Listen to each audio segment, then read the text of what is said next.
और एक एक लाइन जो मैंने अभी बताया है पूरे स्कीमेटिक में, एक एक लाइन वो कहाँ जाती है, किस तरीके से काम करती है एक एक लाइन, अगर इस तरीके का नॉलेज लेना चाहते हैं अच्छी तरीक़ा से तो आप मेरे ऑनलाइन वाली भी कोर्स को ज्वाइन कर सकते हैं।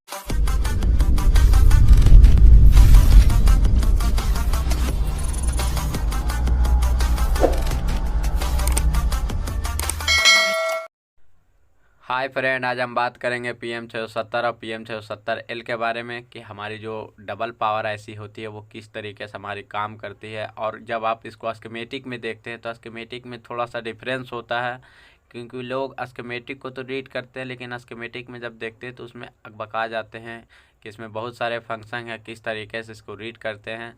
और इसमें जो भी डिफरेंसेस और जो भी चेंजेस हुए हैं PM670 में, हम उसको भी बात करेंगे। और इसमें कौन कौन सी वोल्टेज ऐड की गई है अलग ऐसी से इंटर और एक्सटर्नल ऐसी से, इसके बारे में भी आज बात करेंगे अच्छी तरीक़े से स्कीमेटिक को रीड करके। तो ये देखिए हमारे पास एक मदरबोर्ड का लेआउट है जो कि ये टॉप का है और ये बॉटम का है। तो ये देखिए दो हमारी आईसी है, यहाँ पे आप देख सकते हैं, और दो आईसी है। तो दोनों आईसी पे देखिए बहुत सारे बक कॉइल लगे हुए रहते हैं, ये देख सकते हैं बक कॉइल और बूस्ट कॉइल लगे हुए रहते हैं। इस आईसी पे भी है, सेकेंडरी पावर आईसी पे भी है, और ये हमारी प्राइमरी पावर आईसी पे है। तो ये हमारी प्राइमरी पावर आईसी है, तो पहले हम प्राइमरी पावर आईसी के बारे में समझते हैं। तो ये देखिए ये जो हमारा U4200 लिखा हुआ है ये हमारा लोकेशन नंबर है। तो इसको हम यहाँ से कॉपी करते हैं, और कॉपी करने के बाद इसको हम चलते हैं स्कीमेटिक में, और स्कीमेटिक में जाने के बाद इसको हम यहाँ से पेस्ट करेंगे, और पेस्ट करने के बाद हम इसको देखेंगे। तो ये देखिए U4200 जो मैंने यहाँ पे पेस्ट किया है ये तो यहाँ पे चला आया है, ये देखिए U4200। तो जो मैंने लोकेशन नंबर पेस्ट की है ये देखिए हमारी जो U4200 जो लोकेशन नंबर है, ये हमारी जो आईसी है, ये देखिए यहाँ पर ये PM670 है। ये हमारी आईसी का नंबर है, जो कि हमारी आईसी का नंबर है PM670। और ये जो आईसी है इसकी देखिए 7 पेज में डाटा शीट दी गई है, यहाँ पर आप देख सकते हैं। यह हम अभी 7 पेज में इसकी डाटा शीट है। तो हम एक एक करके समझेंगे कि इसमें कौन कौन सी फंक्शन दी गई है। तो सबसे पहले से हम स्टार्ट करेंगे। तो यहाँ पर आप देख सकते हैं, ये देखिए U4201 लिखा हुआ है। तो ये हमारी पहला पेज हुई, और पहले पेज में जो हमारी फंक्शन दी गई है वो हमारी चार्जिंग की फंक्शन है। यहाँ पे आप देख सकते हैं USB VBus इन। तो ये हमारी चार्जिंग की जो सप्लाई होती है, यहाँ पर देखिए USB MIID लिखा हुआ है। तो ये हमारी पूरी चार्जिंग की फंक्शन दी हुई है जो हमारी A पेज नंबर पे है। A पेज नंबर में सिर्फ हमारी चार्जिंग की पूरी डाटा शीट है कि चार्जिंग की फंक्शन हमारी किस तरीके से काम करती है। तो ये सिर्फ इसमें चार्जिंग की फंक्शन दी हुई है। अब हम इसको दूसरा लाइन में ले चलते हैं, दूसरा पेज में लेके चलते हैं, और दूसरा पेज में देखते हैं कि हमारे कौन कौन सी फंक्शन दिए हुए हैं। तो ये देखिए ये हमारी 5 पेज पे चली आई है। अब हम इसको दूसरा पेज पे लेके जाएंगे। तो ये देखिए दूसरी पेज में जो है, दूसरी पेज में सिर्फ ग्राउंड का, इसमें जितने भी बॉल पे दिए हुए हैं वो हमारी ग्राउंड होती है, जो कि हमारी देख सकते हैं 83 नंबर की बॉल पे ग्राउंड है, 93 नंबर की बॉल पे ग्राउंड है, और 94 नंबर की बॉल पे ग्राउंड है। क्योंकि कभी भी कोई भी सेक्शन को ऑन करने के लिए पॉजिटिव के साथ उनको नेगेटिव वोल्टेज भी मिलना ज़रूरी है, क्योंकि तभी हमारी सर्किट कंप्लीट होती है जब पॉजिटिव के साथ उनको नेगेटिव मिले। अगर नेगेटिव नहीं मिलेगा तो हमारी आईसी क्या होगी, वर्क नहीं करेगा।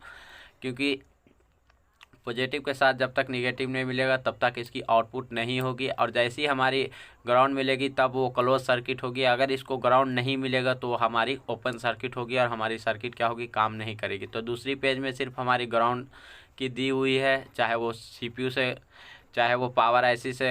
पावर आईसी का जो अदर सिग्नल का ग्राउंड होता है, जैसे VPH मिलता है, तो VPH मिलने के बाद उसमें से और भी जो उसकी ग्राउंड होती है, ग्राउंड भी पावर आईसी में दी जाती है।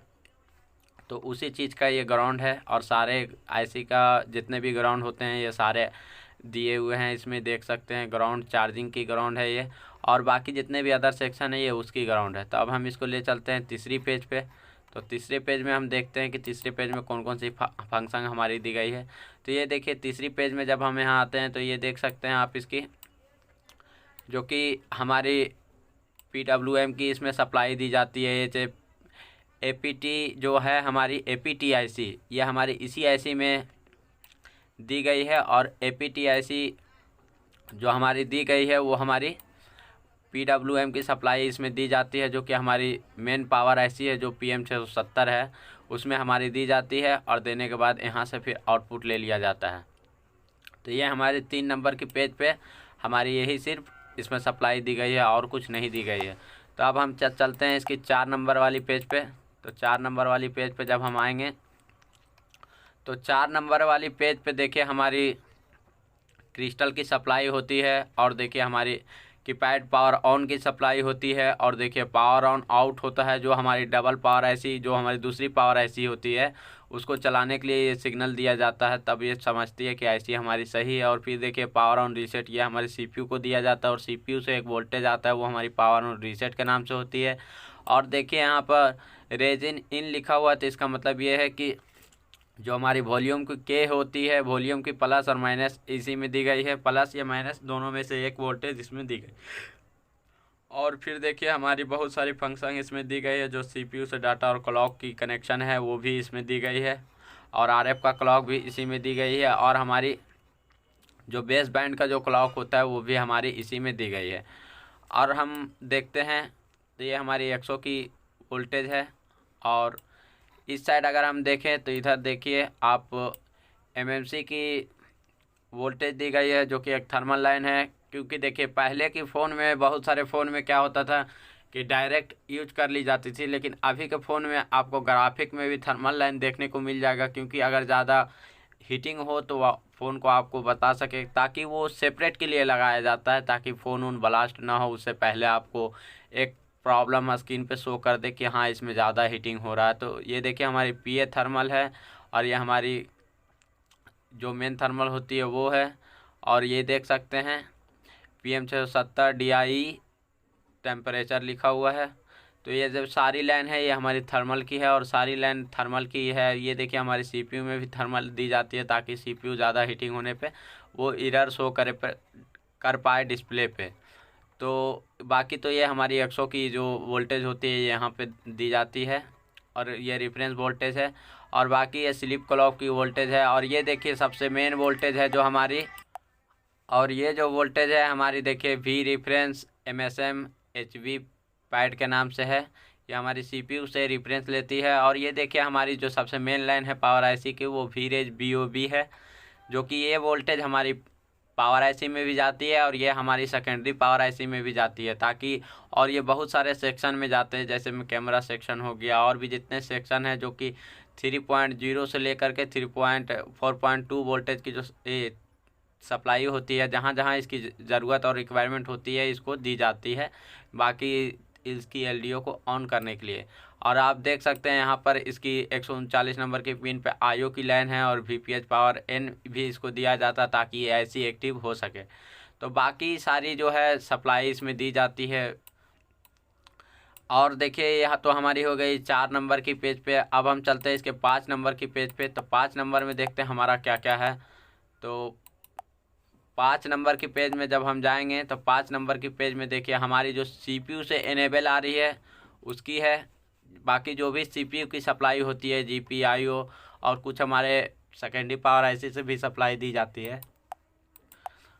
और जो भी हमारी पावर IC की सप्लाई होती है और CPU की सप्लाई होती है वो हमारे IC को इनेबल करने के लिए दिया जाता है। जैसे में देख सकते हैं यहाँ पर कि BB क्लॉक ई इनेबल सिग्नल ये हमारे CPU से दिया जाता है। ऑप्शन LP4X ई इनेबल इसको CPU से दिया जाता है। ये जो IC एक्टिव होती है ये इसकी सारी फंक्शन जैसे ऑन होती है वो हमारी CPU से इनेबल दिया जाता है। ये हमारी 8 नंबर की बॉल पे, 51 नंबर की बॉल पे, 63 नंबर की बॉल पे, 147 नंबर की बॉल पे, ये हमारी सारे पे इनेबल दिया जाता है। और अब हम बात करते हैं 6 पेज के चलते हैं और 6 पेज पे देखते हैं कि हमारी कौन कौन सी फंक्शन दी गई है। तो ये हो गई हमारी 6 पेज पे। तो आप देख सकते हैं 6 पेज पे इसकी जो मेन इनपुट सप्लाई होती है VPH पावर, जो कि हमारी चार्जिंग IC से आउट होकर के दी जाती है, वो हमारी 6 पेज नंबर पे दी जाती है। और वो देख सकते हैं आप एक 65 नंबर की बॉल पे इनपुट होती है और 66 नंबर की बॉल पे इनपुट होती है। और यही लाइन जो VPH पावर बन के आ रही है ये हमारी देखिए बहुत सारे जगहों पे जाती है। और देखिए यहाँ पे इसका ग्राउंड भी दिया जाता है, क्योंकि देखिए ये वोल्टेज अगर दिया गया, अगर ये वोल्टेज इनको ना मिला तो क्या होगी, हमारी आईसी काम नहीं करेगी, क्योंकि पॉजिटिव के साथ इनको निगेटिव भी मिलना बहुत ज़रूरी है। और एक आईसी हमारी तभी काम करती है जब तक उनको पॉजिटिव और निगेटिव ना दिया जाए। तो ये हमारी जितनी भी बक कॉइल होती है, ये सारे बक कॉइल को ऑन करने के लिए सारे वोल्टेज दिए जाते हैं। तो देख सकते हैं यहाँ पर VDD-S2 लिखा हुआ है, तो इसमें देखिए दूसरी सप्लाई है ये। और देख सकते हैं यहाँ पे एक कैपेसिटर लगा के देखिए इसकी ग्राउंड की वोल्टेज भी इसमें दी गई है, जो कि इनपुट के साथ पॉजिटिव के साथ ग्राउंड भी दिया जाता है। तो जितने भी लाइन इसकी होगी आउटपुट में, जैसे में जितने भी कॉइल इसमें बक कॉइल लगे हुए होंगी, तो इसको ऑन करने के लिए ये वोल्टेज दिया जाता है। जैसे में आप देख सकते हैं ये जो हमारा मदरबोर्ड का लेआउट है, मदरबोर्ड का जो लेआउट है उसमें हम चलते हैं। तो ये देखिए हमारी जो यहाँ पर जितनी भी कॉइल लगी हुई है, तो आप देख सकते हैं 1 कॉइल, 2 कॉइल, 3, 4, 5, 6, 7 कॉइल यहाँ पे लगी हुई है। तो इसको एक्टिव करने के लिए पावर आईसी को पहले इनपुट वोल्टेज मिलना ज़रूरी है, क्योंकि इनपुट वोल्टेज मिलेगा तभी हमारी आउटपुट वोल्टेज बनेगी। तो ये जितनी भी कॉइल होती है वो हमारी ऑन करने के लिए दिए जाते हैं। तो ये देखिए हमारी जितनी भी कॉइल है यहाँ पे आउटपुट में लगे हुए, तो उसको एक्टिव करने के लिए क्या किया जाता है, दिया जाता है, ताकि ये जो वोल्टेज है वो हमारी ऑन हो सके। तो ये देखिए, और एक ही वोल्टेज से इसको डिवाइड किया गया है। तो ये देखिए जो एक लाइन बन के आ रही है, देखिए हमारी इस लाइन में भी जा रही है, ये हमारी 33 नंबर की बॉल पे भी जा रही है। और दूसरी देखिए यहीं से देखिए निकल करके ये जा रही है 20 नंबर की बॉल पे, और यहीं से ये देखिए यहाँ पे कनेक्टेड है, और यही जा रही है 175 नंबर की बॉल पे। और जो कि VDD-S4 की लाइन है, जो हमारी S4 की कॉइल होती है उसको एक्टिव करने के लिए दिया जाता है। और ये देखिए S4 की इसकी क्या है, ग्राउंड है, और S5 की देखिए यहाँ पे डायरेक्ट दी गई है, और S5 की ये क्या है, ग्राउंड है। तो वैसा ही इसमें देखिए 6 कॉइल का यूज किया गया है। तो 6 कॉइल में देखिए इसकी मतलब इनपुट दी जाती है और इसकी ग्राउंड दी जाती है। तभी ये जो हमारी जैसे इनपुट होती है तो वो हमारी देखिए S1 से इसकी आउटपुट करती है। अगर S1 वाली वोल्टेज, अगर ये इनपुट होती है तो S1 वाली वोल्टेज इसको पावर बटन प्रेस करने के बाद ये आउटपुट दी जाती है। और वो ऐसा ही इसी के तरह देखिए एक हमारी जो लाइन होती है वो हमारी रेफरेंस लाइन होती है। तो ये देखिए रेफरेंस लाइन और भी सेंसिंग लाइन के नाम से यहाँ दिया हुआ है। तो ये जो वोल्टेज होती है यहाँ से देखिए ये आउट होकर के ये हमारी वापस पावर आईसी के अंदर ही जाती है, ताकि इसमें कोई ज़्यादा वोल्टेज आ जाए तो ये आईसी को बंद करा सके। इसलिए एक एक सेंसिंग लाइन भी दिया जाता है, तब हमारी आईसी एक्टिव होती है। तो ये जो हमारी 6 नंबर के पिन पे जो हमारी PM670 आईसी है, पावर आईसी मेन जो हमारी प्राइमरी पावर आईसी है, तो ये हमारी जो 6 नंबर के पेज पे सारे वोल्टेज क्या होते हैं, दिए जाते हैं। और यहाँ पर एक बात और गौर करने वाली है, जो इससे वोल्टेज आउटपुट होता है वो तो मैंने पहले वीडियो में भी बताया था अच्छी तरीक़ा से। अगर आप वो वीडियो को नहीं देखे तो आप देख सकते हैं, जो कि एक डबल पावर आईसी के ऊपर ही है कि डबल पावर आईसी में जो नंबर होते हैं, ये देखिए जो आउटपुट हो रहे हैं इससे वोल्टेज, तो यहाँ पर देख सकते हैं आउटपुट में इसका नाम तो VREG-S1A लिखा हुआ है। ए का मतलब है कि कोई भी आईसी को देखिए, ये हमारी प्राइमरी आईसी है इसीलिए इसको ए नाम दे दिया गया है, और जो हमारी सेकेंडरी आईसी होगी उसको हम लोग बी नाम दे दिया गया कंपनी ने, ताकि आपको आउटपुट वोल्टेज को पहचानने में कन्फ्यूज़न कुछ भी ना हो। तो इसी तरीके से हमारी 6 नंबर की पेज पे जो है हमारी सब इनपुट सप्लाई दी गई है। अब हम बात करते हैं इसकी 7 नंबर की जो 7 पेज की जो सप्लाई है उसमें कौन कौन सी सप्लाई दी गई है डाटा शीट में। तो हम इसकी 7 पेज नंबर पे जाते हैं। तो ये देखिए 7 पेज में हमारी जो LDO सेक्शन होते हैं, जो कि हमारे MMC और रैम को दिया जाता है, तो ये LDO सेक्शन को ऑन किया जाता है। ये देख सकते हैं ये बहुत सारी LDO है, L1, L2, L3, L4, L5, L6, L7, L8। यहाँ पर देख सकते हैं आप, यहाँ पे एक 19 LDO लगे हुए हैं। तो इस LDO को एक्टिव करने के लिए आप देख सकते हैं ये जो LDO आउटपुट होती है हमारे CPU में भी जाती है, और हमारे कुछ MMC में भी जाती है, और हमारे अलग अलग IC में जाती है। जहाँ जहाँ इसकी रिक्वायरमेंट होती है वहाँ वहाँ ये वोल्टेज क्या होती है, दिया जाता है। और इसको LDO बनाने के लिए इसकी जो इनपुट वोल्टेज दी जाती है, ये देख सकते हैं जो हमारी S6 वाली सप्लाई बन रही है, तो S6 वाली इसमें इनपुट किया जाता है ताकि ये सब LDO बन सके। तो S6 से हमारे कुछ LDO बनते हैं, और फिर हमारी S4A लिखा हुआ है यहाँ पर जो 2.4 वोल्टेज दिया जाता है, उससे हमारी कुछ वोल्टेज बनती है। और देखिए हमारी जो VREG बॉब के नाम से वोल्टेज दिया जा रहा है, इससे भी हमारी कुछ LDO की सप्लाई ऑन होती है। तो इतने सारे एलडीओ को एक सप्लाई से ऑन नहीं किया जा सकता, क्योंकि उस पर लोड बहुत ज़्यादा आ सकता है, इसीलिए एक सप्लाई से ऑन नहीं होता है एक एलडीओ। तो ये जब सारी एलडीओ को एक्टिव करने के लिए देखिए एक अलग अलग से वोल्टेज दिए गए हैं। तो इसमें आप देख सकते हैं कि एक वोल्टेज और है जो कि VREGDBU1 लिखा हुआ है और 1.125 लिखा हुआ है, जो ये इसकी वोल्टेज है कि 125। तो इसको हम यहाँ से कॉपी करते हैं और कॉपी करने के बाद हम इसको ले चलते हैं कि ये हमारी वोल्टेज जो है कौन सी आईसी से आ रही है। तो ये देख सकते हैं। तो इसको हम यहाँ पे पेस्ट करेंगे। तो पेस्ट करने के बाद हम इसको चेक करेंगे कि ये हमारी कौन सी आईसी से आ रही है। तो ये देखिए हमारी एक एक्सटर्नल आईसी लगी हुई है, एक अलग से आईसी लगी हुई है।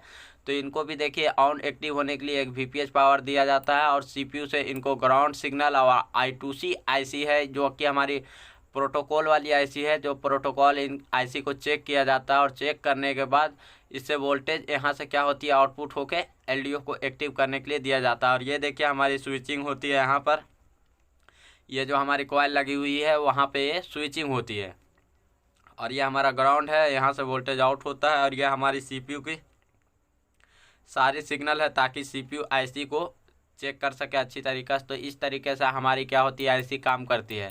तो अब हम चलते हैं PM670 के ऊपर ही। तो ये देखिए ये जो हमारी EU4700 है इसको हम यहाँ से कॉपी करते हैं और ये तो हो गई हमारी PM670 वाली वोल्टेज। तो अब हम बात करते हैं जो हमारी डबल पावर आईसी लगी हुई है। तो ये हो गई हमारी एक आईसी की सिग्नल और वोल्टेज। अब हम बात करते हैं इसकी जो डबल पावर आईसी लगे हुए हैं। तो इसमें जो वोल्टेज आउट हो रहा है ये हमारी कहाँ से आउट हो रही है, तो आप हम इसको भी थोड़ा समझ लेते हैं। तो ये देखिए हमारी डबल पावर आईसी है और इसको भी देखिए हमारी चेक करते हैं कि इसमें से कौन कौन सी वोल्टेज इसमें दिया जा रहा है और कौन कौन से फंक्शन है इसमें। तो ये देखिए इसको भी हम अगर यहाँ पे पेस्ट किए तो यहाँ पे पेस्ट करने के बाद यहाँ पे आप देख सकते हैं कि इसकी भी जो पेज है वो हमारी 7 पेज में क्या हो रही है, इसकी जो आईसी की डाटा शीट है वो 7 पेज पे दी हुई है और 7 पेज को आपको एक एक करके रीड करके हम बताते हैं अच्छी तरीक़े से कौन सी मतलब पेज पे कौन सी वोल्टेज दिए गए हैं।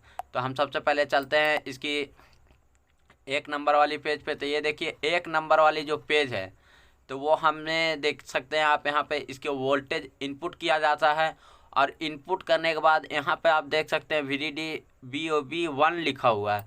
तो ये जो हमारी वोल्टेज इन हो रही है VPH पावर यहाँ से, तो इस आईसी में जैसी इन होती है तब हमारी क्या होती है बक सप्लाई हमारी ऑन होती है, जो कि हमारी BOB और ये सबसे मेन इम्पोर्टेंट सप्लाई है।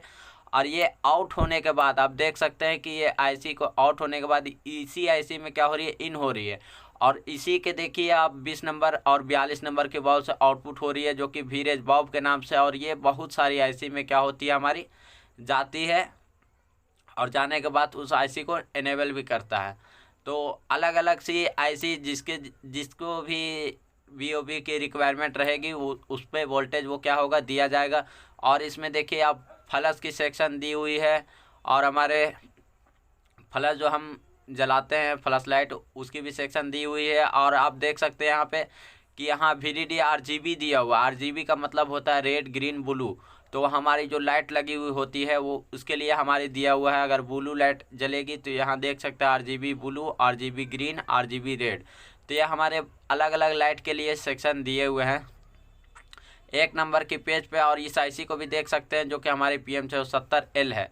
अब हम इसकी दूसरी पेज के बारे में बात करेंगे। तो ये तो हमारी तीसरी पेज आ गई, चौथी आ गई। अब हम दूसरी पेज के बारे में बात करेंगे।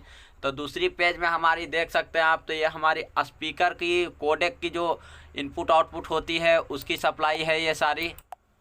और इसमें देखिए थोड़ा सा माइक का भी सप्लाई है और माइक का देखिए इनपुट सप्लाई भी दी जाती है। और AR स्पीकर का जो आउट होता है वो हमारी इसी 2 नंबर की पेज से देखिए यहाँ से आउट हो रहा है, जो कि हमारी PM660 जो मेन आईसी है उसी में दी हुई है। और ये देखिए हमारी क्लॉक और डाटा लाइन है, जो कि हमारी कोडेक लाइन को ऑन करने के लिए इसको चेक किया जाता है। और ये हमारी जो सारे वोल्टेज है वो हमारी PM670L में दी गई है। और आप यहाँ भी देख सकते हैं ये हमारी सारी ये देखिए हेडफोन का जो डिटेक्ट पिन होता है, जैसे हम हेडफोन उसमें लगाते हैं तो ये हमारी डिटेक्ट की पिन इसी में डिटेक्ट की जाती है, जो कि हमारी PM670L वाली आईसी है।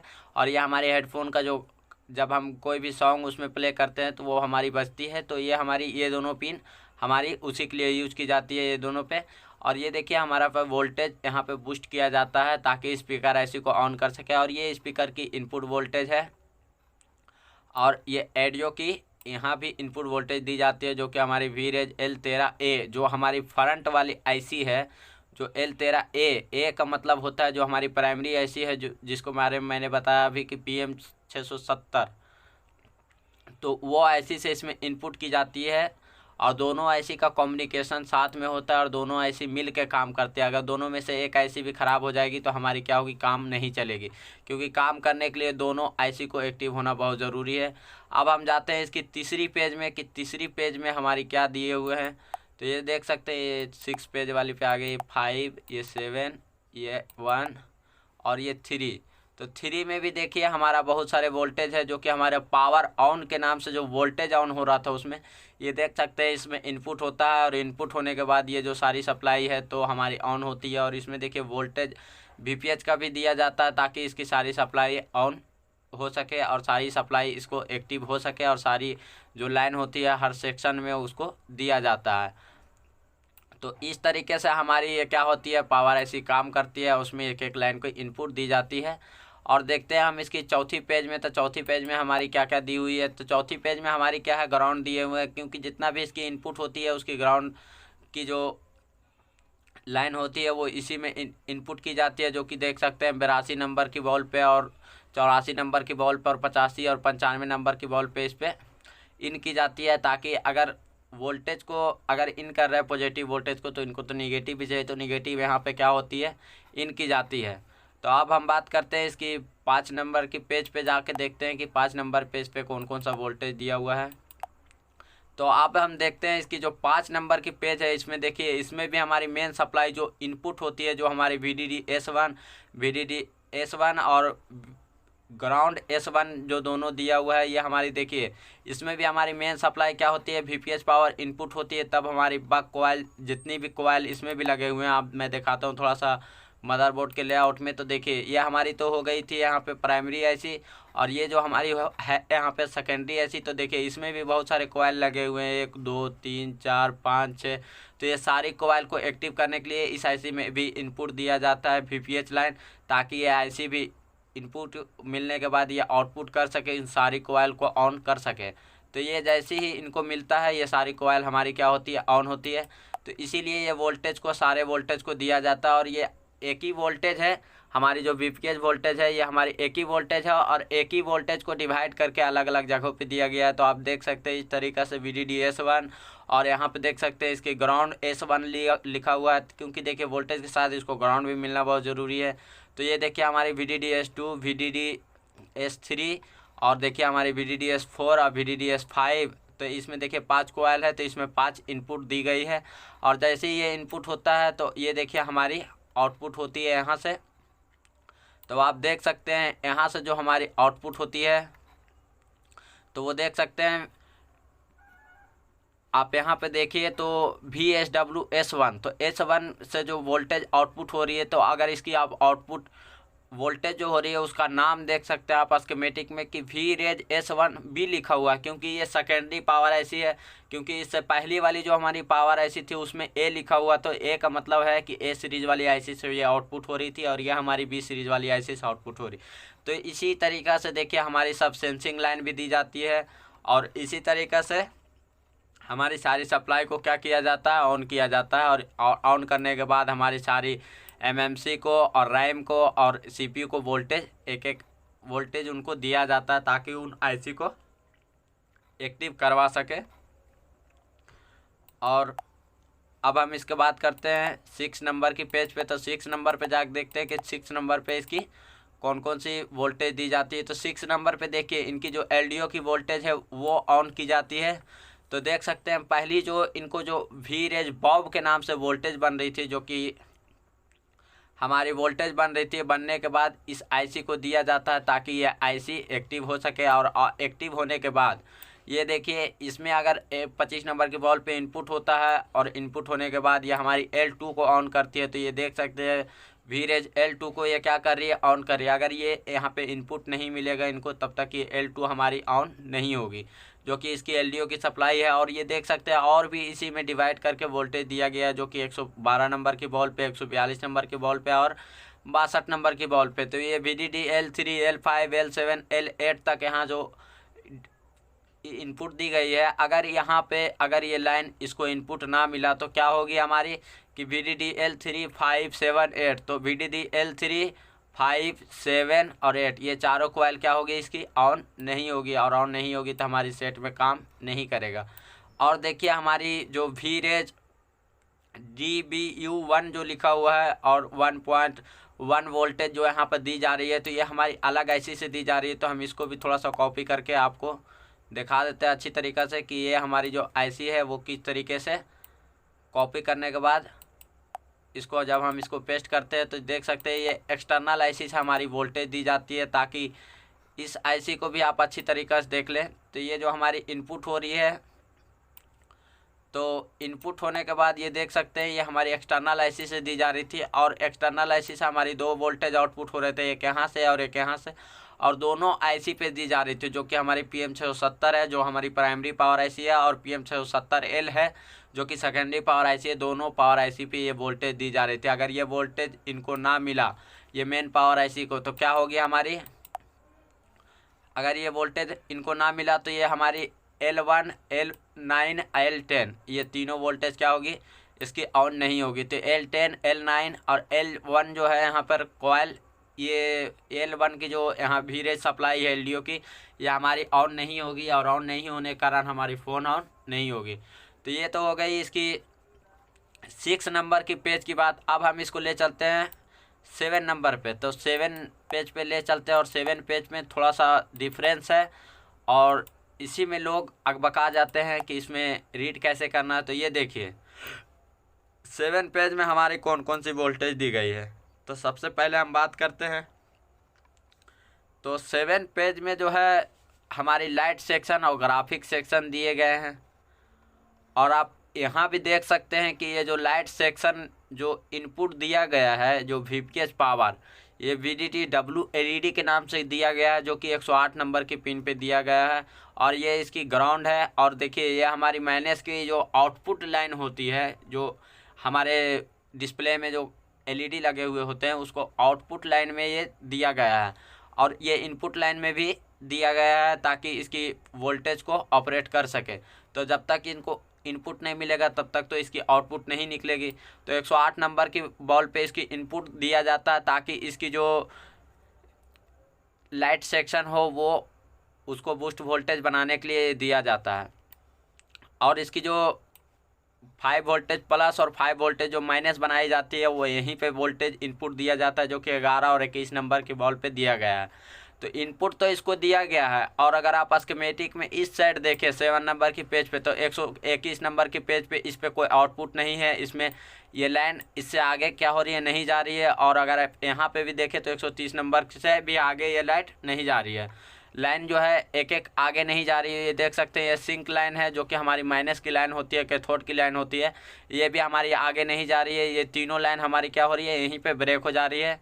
और ये CABC जो है इसकी भी लाइन यहाँ पे ब्रेक हो रही है। और VHW VPH पावर ये हमारी जा रही है, इनको भी एक VPH पावर दिया जाता है, ताकि इसकी जो ग्राफिक की सेक्शन है उसको बूस्ट वोल्टेज बनाने के लिए। तो यहाँ पर भी आप देख सकते हैं अच्छी तरीक़े से कि भी डिस्प्ले FB लिखा हुआ, तो इनको एक फीडबैक लिया जाता है, जो कि पॉजिटिव P आउट के नाम से है, जो कि हमारी पॉजिटिव वोल्टेज होती है 5 वोल्टेज ग्राफिक सेक्शन को ऑन करने के लिए, यहीं से लिया जाता है। अगर ये और ये लाइन क्या हो रही है, इससे आगे नहीं जा रही है, और ये माइनस की लाइन है, तो ये हमारी ग्राफिक सेक्शन है जो इसमें से तो आउट नहीं हो रही है। तो इसका मतलब क्या है, क्या हमारे ग्राफिक की जो सेक्शन है वो हमारी काम कर रही है या नहीं कर रही है। तो पहले आपको ये समझना है, ये देख सकते हैं ये हमारी PM670L में ही ये सारी फंक्शन दी हुई है, और लोग यहीं पे कंफ्यूज हो जाते हैं कि इस प्रॉब्लम को किस तरीके से रिपेयर करना है। तो ये जो हमारी सेक्शन होती है ग्राफिक की, तो इसमें देखिए 2 एलसीडी यूज किए जाते हैं, एक हमारी नॉर्मल एलसीडी होती है और एक हमारी एमोलेड एलसीडी एचडी स्क्रीन होती है। तो एमोलेड अगर एलसीडी रहेगी तो ये लाइन हमारी क्या होगी, यूज नहीं की जाएगी, जो कि हमारी वी डिस्प्ले पॉजिटिव आउट हो रहा जो यहाँ से 5 वोल्टेज, ये क्या होगी हमारी लाइन यूज नहीं की जाएगी। और यहाँ पर आप देख सकते हैं जो WLED सिंक K1 लिखा हुआ है जो कैथोड की लाइन है, और WLED VSW LED की जो नाम से 121 नंबर की बॉल पे आउटपुट हो रहा वोल्टेज, यहाँ पर देखिए बूस्ट वोल्टेज बनता है। तो जब तक ये नॉर्मल LCD रहेगा तभी ये लाइन को क्या होगा, यूज की जाएगी। और जब इसमें एमोलेड LCD लगा हुआ रहेगा, जो हमारी LCD और ये सारी लाइन क्या होगी, इसमें एक रहेगी। और अगर जिस भी फ़ोन में ये अगर आउटपुट लाइन निकल करके ब्रेक हो जा रही है, जैसे में 121 नंबर आउटपुट हो रही है, लेकिन यहाँ पे क्या हो रहा है, यहीं पे आके इसकी लाइन ब्रेक हो जा रही है, तो इसका मतलब ये है कि इसमें एमोलेड LCD का यूज किया गया है। और एमोलेड LCD जो होता है हमारा, वो हमारी अलग IC होती है, जो कि हमारी 6 पिन की IC होती है, और उसको किस तरीके से उसका फंक्शन होता है आप इस तरीके से देख सकते हैं। तो ये देखिए हमारी जो अगर एमोलेड LCD रहेगी तो ये हमारी इस तरीके की IC क्या होगी, यूज होगी, ताकि जो एमोलेड LCD का वोल्टेज होता है उसकी अलग होती है। और ये आप देख सकते हैं ABDD 7.6 वोल्टेज बनाई जाती है, जो कि इसकी पॉजिटिव वोल्टेज होती है, और ELVDD के नाम से बनाई जाती है, जो कि इसकी 5 वोल्टेज होती है। ग्राफिक के लिए और लाइट के लिए दोनों वोल्टेज यहीं से आउटपुट किए जाते हैं ये IC से। और ये हमारी 16 वोल्ट की IC होती है। और ये जब एमोलेड LCD में होता है, और जिस भी फ़ोन में एमोलेड का LCD लगा हुआ रहता है, ये सारे फ़ोन में इसी IC का प्रयोग किया जाता है, और यही IC को सबसे ज़्यादा यूज किया जाता है। और अगर इसके जगह पर अगर नॉर्मल LCD लगी हुई रहेगी तो ये हमारी जो PM670 जो हमारी IC है, ये देख सकते हैं, ये जो हमारी PM670 IC है, तो यहाँ से हमारी वोल्टेज क्या होगी, आउट होगी। ये हमारी देख सकते हैं पॉजिटिव वोल्टेज यहाँ से आउट होगी, और नेगेटिव वोल्टेज हमारी ग्राफिक के लिए यहाँ से आउट होगी। और इसकी लाइट के लिए हमारी 121 नंबर की बॉल से आउटपुट होगी, और इसकी ग्राउंड के लिए LED में जो हमारी ग्राउंड होती है पॉजिटिव होती है, तो पॉजिटिव के लिए हमारी 121 नंबर की बॉल पे आउट होगी। और ये हमारी जो माइनस की लाइन होगी, कैथोड की लाइन होगी, वो हमारी 129 और 109 120 नंबर की बॉल से क्या होगी, आउटपुट होकर के हमारी LCD के अंदर जाएगी। तो इस तरीके से स्कीमेटिक को एक एक लाइन को समझ के काम करना है, क्योंकि अगर बिना स्कीमेटिक को समझे अगर आप काम करेंगे तो पहले की तरह अभी का कोई फ़ोन नहीं रहा है कि आप हीटिंग मार के या ये मार के या वो मार के आप काम कर लीजिएगा। क्योंकि अभी का फ़ोन में एक एक लाइन को और स्कीमेटिक को समझना बहुत ज़रूरी है, क्योंकि अगर आपके पास स्कीमेटिक का नॉलेज नहीं है तो आप सेट में काम करेंगे तो बनने के बजाय और बिगड़ जाएगा और काम नहीं हो पाएगा। तो इसी तरीक़े से एक एक लाइन को समझ के काम करें ताकि आपसे कोई प्रॉब्लम ना हो। और एक एक लाइन जो मैंने अभी बताया है पूरे स्कीमेटिक में, एक एक लाइन वो कहाँ जाती है, किस तरीके से काम करती है एक एक लाइन, अगर इस तरीके का नॉलेज लेना चाहते हैं अच्छी तरीक़ा से तो आप मेरे ऑनलाइन वाली भी कोर्स को ज्वाइन कर सकते हैं। आप अगर कहीं दूर में हैं, आप अगर यहाँ नहीं आ सकते या फिर आपकी हैंड स्किल सही है, अगर आप आना नहीं चाहते हैं तो आप मेरी ऑनलाइन वाली कोर्स को ज्वाइन कर सकते हैं। और अगर आपकी हैंड स्किल सही नहीं है तो आप आ करके भी यहाँ सीख सकते हैं। तो अगर आपको सीट बुक करना है तो आप मेरे दिए गए नंबर पे कॉल करके आप अपनी सीट को बुक करा सकते हैं। तो आज के लिए इतना ही। जय हिंद, जय भारत। अगर आपको वीडियो पसंद आया हो तो वीडियो को लाइक करें, शेयर करें, सब्सक्राइब करें मेरे चैनल को, जिससे आने वाली जो वीडियो है वो सबसे पहले आपको मिल सके। तो जय हिंद, जय भारत।